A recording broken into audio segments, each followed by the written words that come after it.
in the middle of the night. On August 6, 1977, a young couple is making out in a car when they're killed without any warning. I want that man to go rot in hell. Shortly after, another couple's killed. Police are looking for a serial killer. Who knows who did it? I mean, it could be somebody that I know well.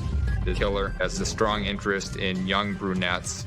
This man was a great pretender, and he was a monster. He's a con man, and he knows how to play the game. Investigators desperately want information. It was at that time that I realized someone in my family killed a lot of people. If I felt that bad about it, I wouldn't have done it to start with.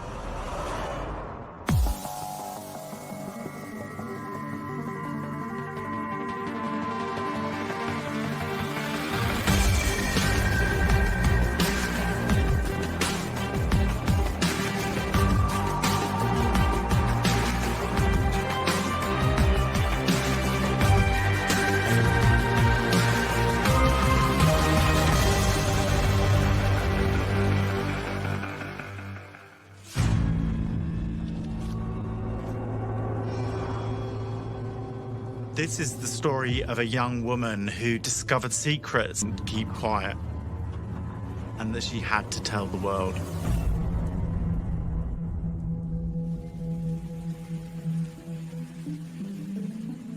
Jefferson County is a great rural place. It's one of those places where people say, it's a great place to raise a family, to have kids. County population is about 85,000 people, so small area.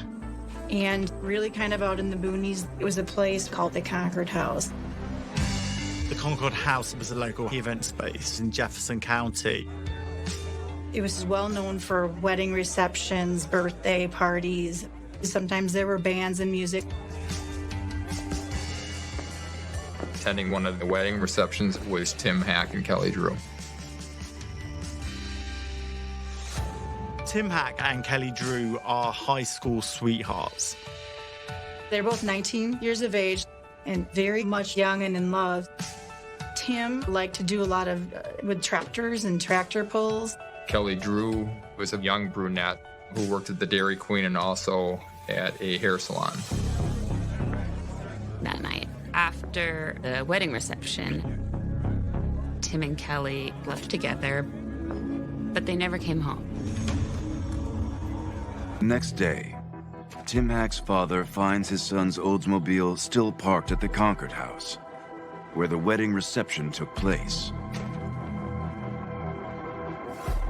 Tim's wallet was still in the car. The car was running. There was no mechanical issue. It started up right away, so Tim's dad knew something was wrong, because if Tim was ever late, if he wasn't going to come home, he let the family know. Law enforcement searched the area for Tim and Kelly and began interviewing different people that had contact with them on the night of August 9th, 1980. They went through the guest list that they could. This became a huge ordeal for the community. As this is a farming community, this is an area where people leave their keys in their cars, where they don't lock their doors, and things like this just don't happen. They arrived at the Concord House around 10:30 p.m., and the teens walked out the front door after about a half hour. There's nothing to indicate what happened to the people. The impact on the community was panic. People suspected and believed that something, sinister had occurred.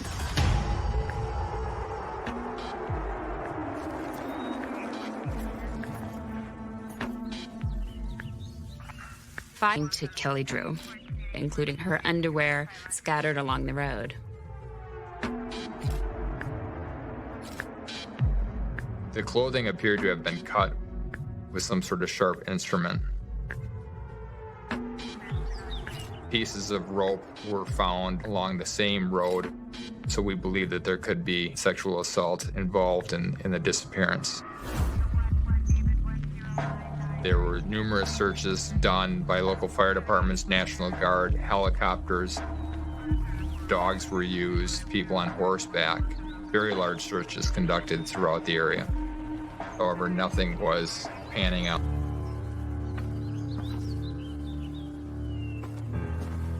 2 months after Tim and Kelly disappeared, squirrel hunters discover a gruesome scene: the remains of a female body.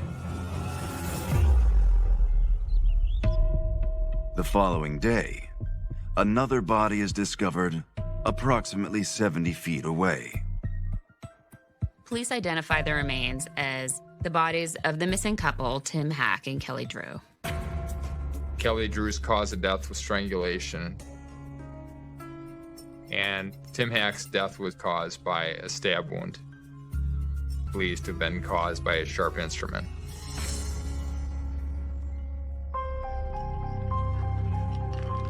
The night that the couple goes missing, there were actually 2 wedding receptions happening. So there were hundreds of people that the police had to investigate.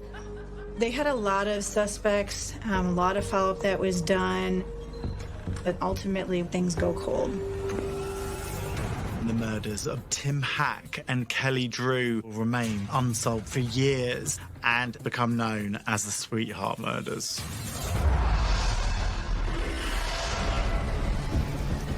It isn't until almost 30 years later, in 2000, The state of Wisconsin got a cold case grant to look at 5 potential cold cases, and the Sweetheart Murders were selected as one of the 5. Kelly Drew's underwear, as well as some other clothing, were sent to the state crime lab for DNA testing. From Kelly's pants and underwear, we received DNA, and the DNA found was from semen. in 2009, Wisconsin authorities released this information to the media, hoping someone will come forward with new information. It was a Sunday night. I was on my to open cold cases, and the Sweetheart Murders were one of them. So I started reading, and then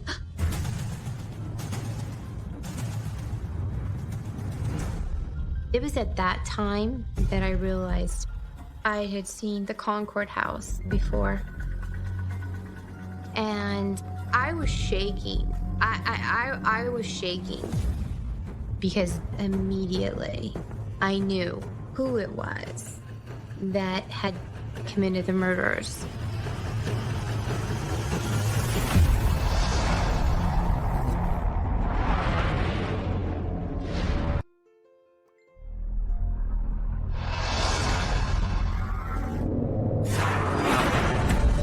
In 2009, April Bellacchio came across a news report about a Wisconsin cold case called the Sweetheart Murders, and she thinks her childhood memories may lead to the killer.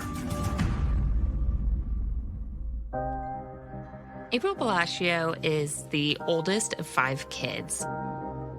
Her father was Edward Wayne Edwards, and her mother was Kay Edwards. Growing up, the Edwards kids seemed to have a great childhood.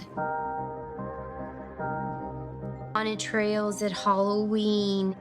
My parents tried to do everything on a grand scale when it came to holidays and family dinners and birthday dinners, and tried to make things special to us.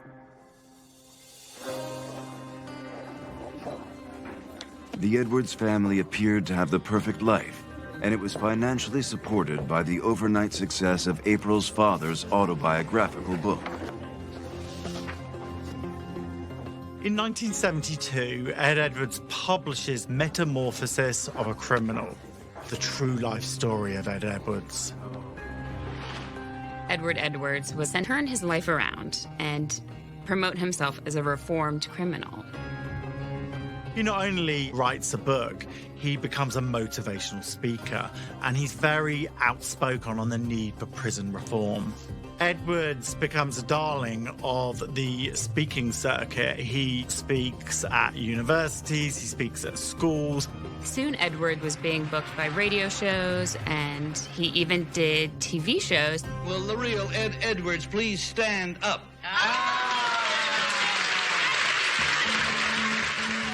I knew from a very young age that my dad was in jail. It was to be proud of or not to be proud of. It's just something that we knew my dad did. But his book's popularity begins to wane, and Ed Edwards' 15 minutes of fame comes to an end. And so do the good times. Unfortunately for Ed, motivational speaking isn't the most lucrative gig in the world, and it's not enough to support him and his family. But with the carpentry skills that Edwards acquired while in prison, he's able to work a variety of odd jobs and moves his family wherever those jobs take him.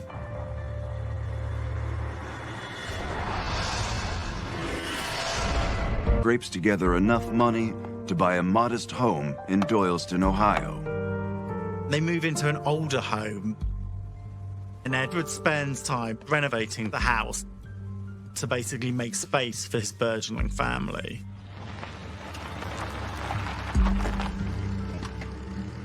Not a lot of people know Edward. He's new to town. They don't know his family very well. So he decides it's probably best to build his reputation as a family man and a hardworking, law-abiding citizen, and he starts befriending the local law enforcement. Edwards endears himself as a resource, using his charm. Because of his ability to talk to people, a lot of people talk to him. And even though he wasn't a drinker, per se, it wouldn't be past him to go into one of the local bars and just listen.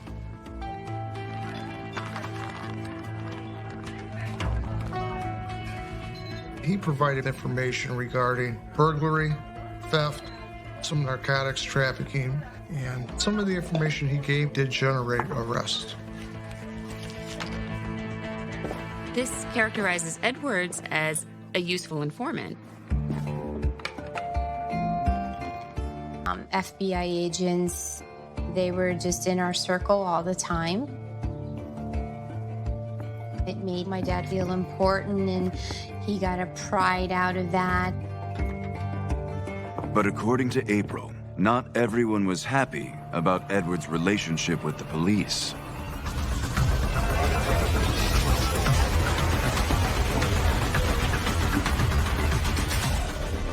It seems that with newfound friends came newfound enemies. One evening, Edward takes his family to the movies. When they return, they find the home engulfed in flames.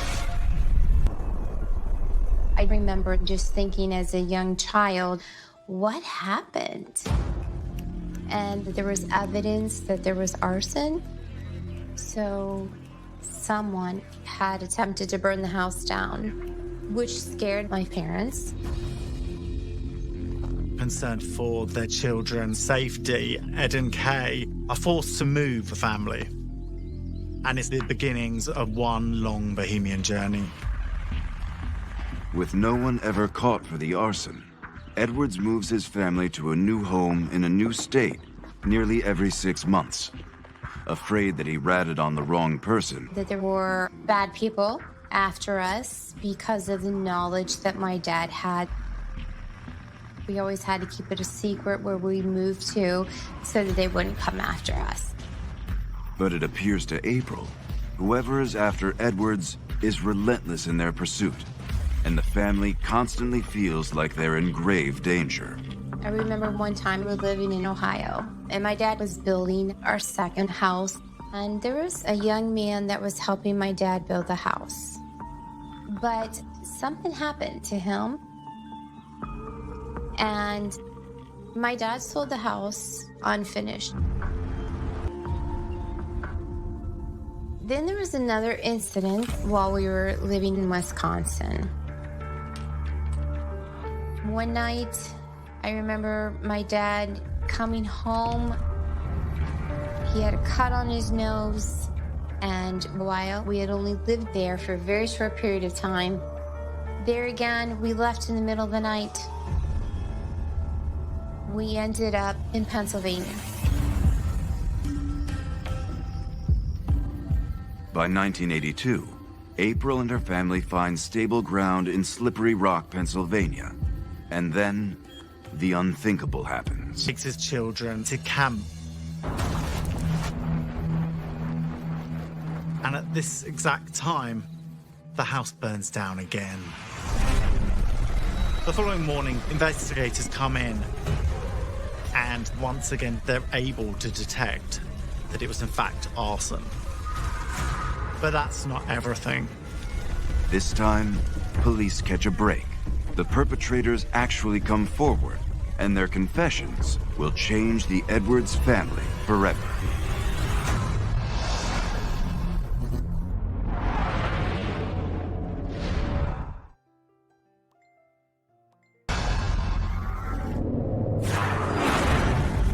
In 1982, while investigating the arson of the Edwards family home, investigators catch a break when 3 of the perpetrators come forward.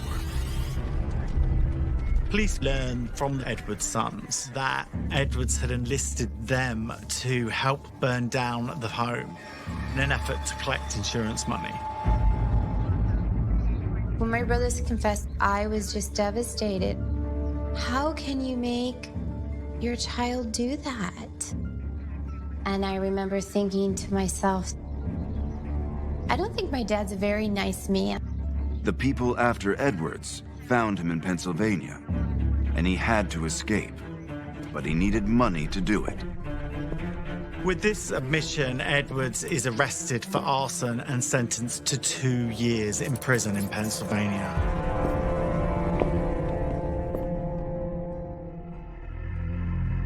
But when he got out of prison, I didn't trust my dad. And I just remember getting a job. I'm just gonna get out of the house as soon as I could, and that's what I did.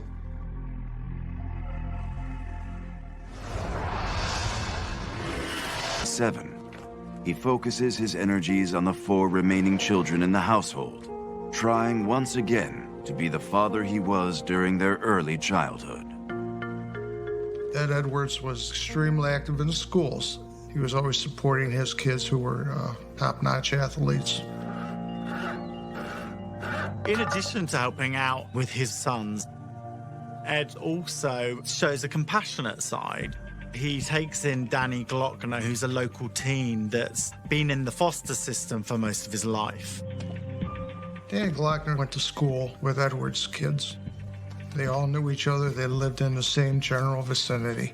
It seems that Edwards has a soft spot for this young man, likely because he had a similar childhood. My father was an illegitimate child. When he was approximately 5 years old, his mother committed suicide. And he grew up in the orphanage. So my father went through his childhood feeling unloved. And I guess my father did not want that for Danny. Eventually, the bond that Danny and Edward share is like that of a... Adopted by Edward, but a judge said that he was too old. However, he did say that he could change his name to Danny Boy Edwards. After high school, Edward encouraged Danny Boy to join the military. He really thought it was a good place for kids to get their life on track. After finishing basic training, Danny is about to be stationed in Korea when he hurts his ankle. Because of his injury, Danny Boy Edwards is about to be medically discharged from the military. And his reaction is extreme. Danny, when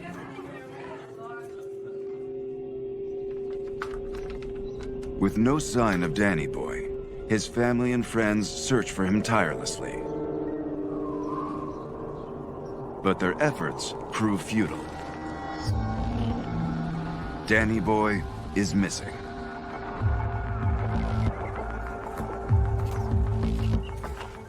Almost a year later, hunters stumble upon a shallow grave in the woods behind a cemetery. The body is badly decomposed. It takes a week for the coroner to identify. The remains belong to Death. It's a shotgun blast to the back of his head. When Edwards finds out that it's Danny Boy, he goes crazy. He's distraught.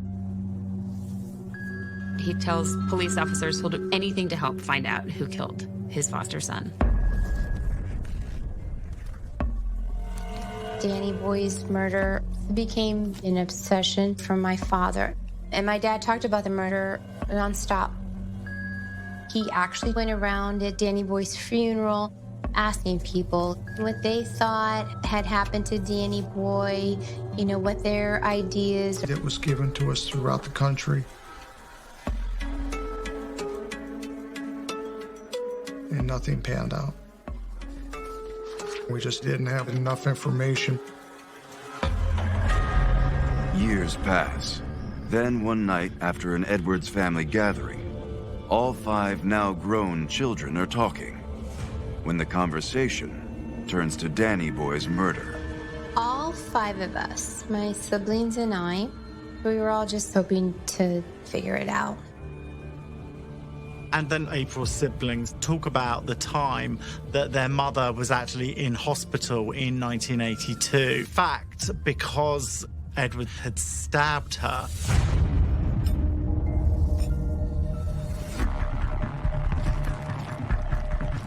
Supposedly, the boys had eaten the bag of chips. He came home, he wanted the bag of chips. He was upset, ranting and raving. Mom was trying to calm him down. He had the knife, he stabbed her.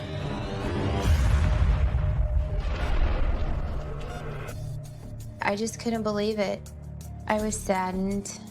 I was also shocked. Until that moment, I didn't even tips. Certainly, if he could reach that level of rage over a bag of potato chips, there's no telling what he's capable of.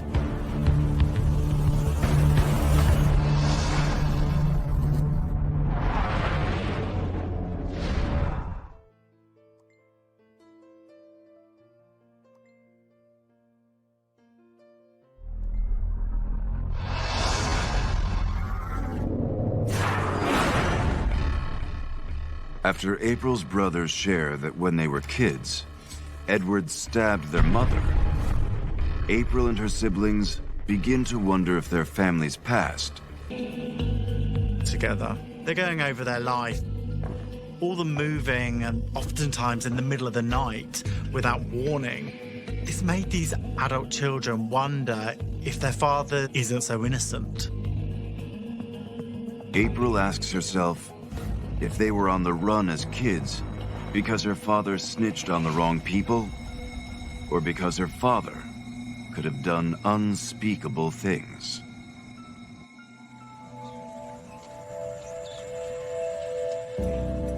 The idea that their father could have been a murderer begins to take root in April. Searching for evidence of criminal activity that her father may have committed, including murders. She starts looking for clues and retracing her family's footsteps across the country in the 70s and 80s, looking for correlating murders at the same time. After trying to do this investigation on my own of different cold cases, there's nothing out there. Nothing.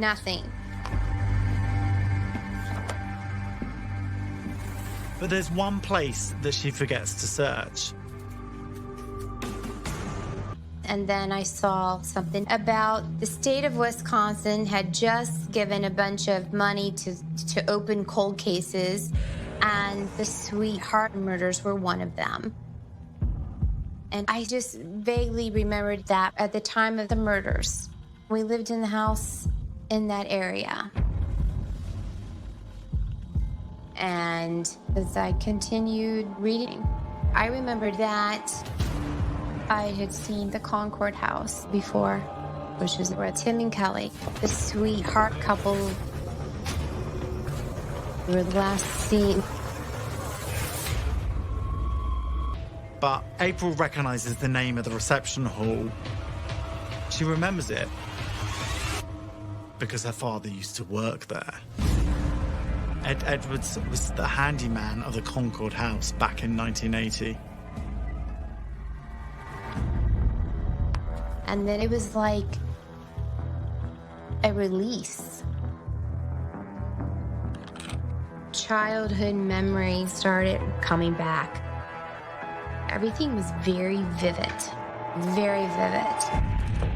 I remember the night my dad came home with a cut on his nose, and he had told my mom. But when the authorities came to the house, he told them that the cut on his nose was related to hunting, and we left in the middle of the night. After that, my dad talked about those murders nonstop. And they were an obsession to my father. For years, I had these memories locked somewhere in my mind. And at that moment, I was in shock. At the end of the article, it says, if you have any further information, call Detective Carr. In that conversation, I told him that I thought that my dad committed the murders. Detective Garcia is intrigued and looks into Edward Wayne Edwards, trying to verify any connection to the Sweetheart murders. What he discovers is unnerving. Ed Edwards was interviewed in September of 1980, strictly because of his working at the Concord House. He said that he was not at the Concord House on the evening of August 9th. At the time when this interview occurred, he looking through the file.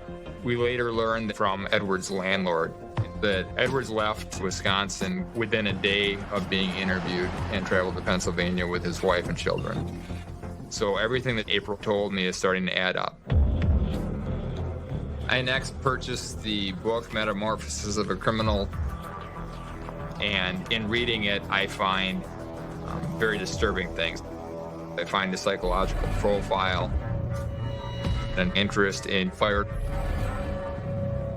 and that he has a lot of mental issues. I find that he admits to using women, abusing murder victim Kelly Drew, who was a young brunette.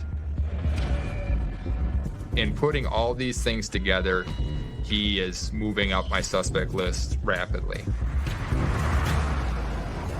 Detective Garcia immediately tracks down Edward Edwards, who's living in a trailer park in Louisville, Kentucky with his wife, Kay. I went to the residence of Edwards and conducted an interview of him.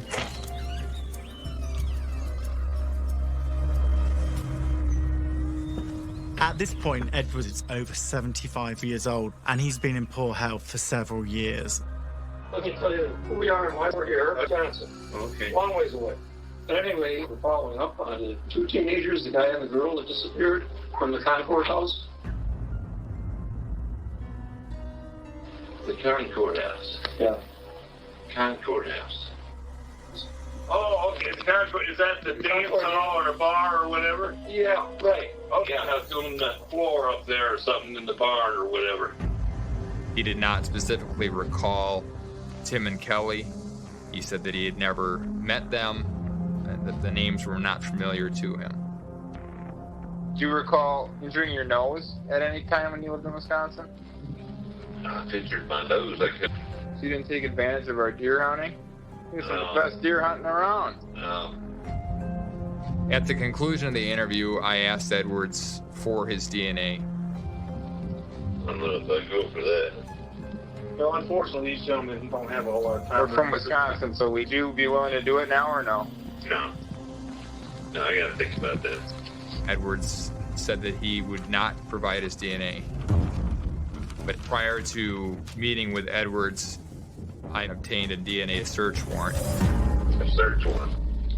No section. I mean, if the law says you can get it, I don't like to do it, but whatever. I understand. When compared to the semen sample found on Drew's underwear, it's a perfect match.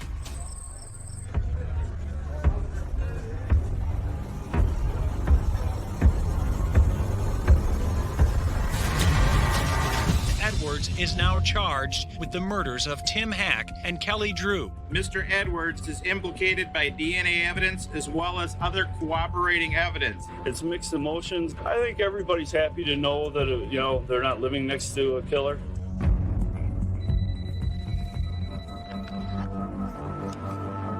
when I found out that my dad had murdered, or just literally hyperventilating. And that's when it really hit me. Although he doesn't confess to the murders of Tim Hack and Kelly Drew, authorities are sure they have the right man and extradite Edward Edwards from Kentucky to Wisconsin for prosecution. I want that man to face the facts here of what he did and then go rot in hell. Edwards is in poor health at this time. He's on an oxygen tank, and he had very bad diabetes. It's at this point, Edward decides that he doesn't want to suffer in jail. He wants the death penalty. But Wisconsin doesn't have the death penalty. So that's when Edwards decides. We have lethal injection here in Ohio. And so in 2010, we received a letter from Edwards, and he explained how once we talk with him, that we will want to put a needle in his arm. Having no idea what was in store for them, detectives from Norton, Ohio, traveled to Wisconsin and sit down with the aging Edwards. I told him, I said, I'm gonna tell you something, Bill. I'm gonna kill you.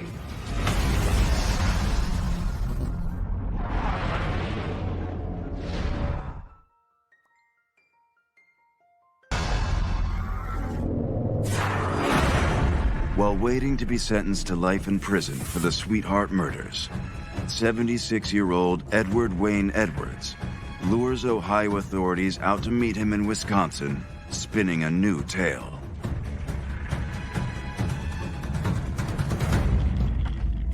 In 1977, in Doylestown, Ohio, Billy Lavaco is a local young guy. He's also a carpenter, and he and Edwards would work together on odd jobs quite a lot. But one night, Edwards sees Billy Lavaco, who was in his early 20s at the time, playing with April. I told him that if he did not stop making eyes and fooling around with my small children and being around them, that he was going to end up getting hurt. Lavaco just kind of looks at him like, whatever, Ed, you know, what the problem is, you know. I told him, I said, I'm gonna tell you something, Bill. I'm gonna kill you. Edwards becomes fixated on the idea that Billy Lavaco molested April, and so he hatches a plan for retribution. One night, he decides to put his plan into action. He sees Billy in his...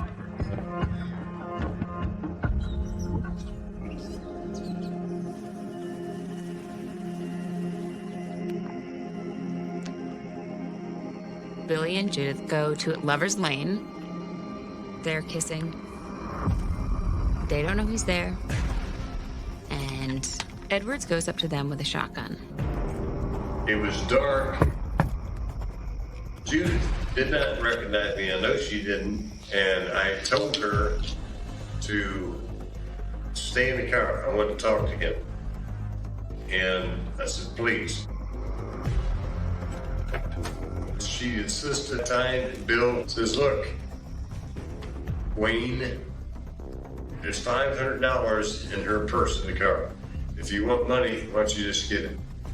I said, Bill, do you know what you just did? And at that moment, I shot him and killed him. What he just did was tell her who I was. Edwards then shoots Judy in the throat, killing her almost instantly as well. I didn't threaten her. There was no pleading and things like this here. Unfortunately, Judy was in the wrong place. If there was any child molestation going on with Billy, other than that's what Ed Edwards said. To the best of my recollection, Billy was a young man that was helping my dad build a house. But at the time, when I was a child, I didn't know that Billy had been murdered. And as an adult, I had never researched the Norton murders. I didn't put two and two together. After Edwards admits to the unsolved killings of Billy Lavaco and Judy Straub, he assumes that since the murders occurred in Ohio, that he'd be eligible for... Assumes that the death penalty is in place and later learns that the death penalty was not on the books in Ohio when that double murder occurred. So he's now confessed to 2 murders where he can't get the death penalty. With 4 charges of murder against him, Edwards keeps pushing. I deserve it, and I want the death penalty. So this leads him to confess to another murder. They put the shotgun kind of right here over his shoulder, right down here, easy, and I pulled the trigger. The murder of his foster son, Danny Boy Edwards. Danny didn't know he was going to get shot, and... Upon joining the military, Danny is placed into basic training where he's offered an insurance plan. Edwards convinces Danny to pay extra for maximum benefits. According to Edwards, he was going to kill Danny when Danny got out of basic training to collect insurance money. However, Danny had an injury to an ankle, which precluded he would be discharged on a medical, and there would be no benefits.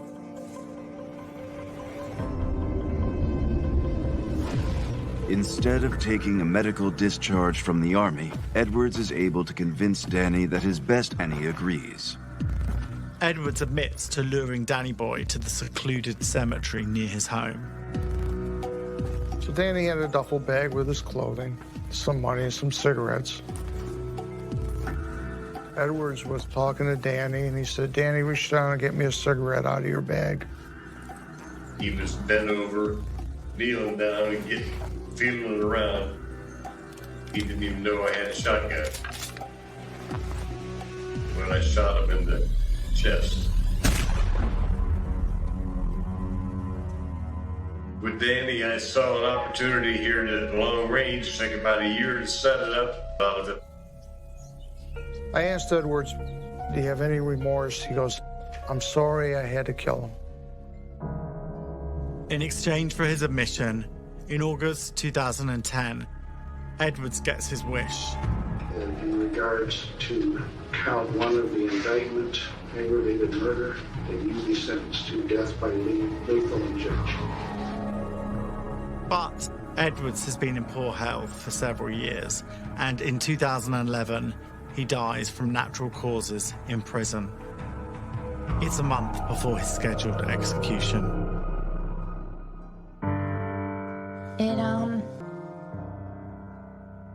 I would never want to do that to my child. There are a lot of regrets on my part, a lot of guilt. The guilt of turning your father in, but then the guilt of not turning him in sooner. It's a no-win situation.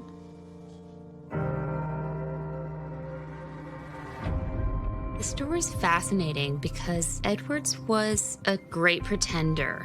Serial killers tend to be charming and assimilate in their communities, but what stands out about Edwards, man, including his own kids? In truth, the Edwards family was never running from bad people. They moved constantly because Edwards had to elude trouble with the law, and he was killing the whole time. Ed Edwards was manipulative. I think that lying to people and deceiving people and even killing people was to prove how much better he was, how much stronger he was, and what he could get away with. And because of that, I believe that Edwards committed more homicides than what he confessed to. And Detective Garcia is not alone in this belief. There were family camping trips, but hindsight, they were not typical family camping trips. My dad wasn't always with us. He was not in the tents with us. And it makes me wonder. Just makes me really wonder. And it's just going to be something that's just going to bother me to the day that I die. I just believe there's so many more out there. you offer any apologies to any of your victims' families? Oh, that's for me to say. I wouldn't. Oh no, naturally. I'm sorry and everything, but if I felt that bad about it, I wouldn't have done it to start with.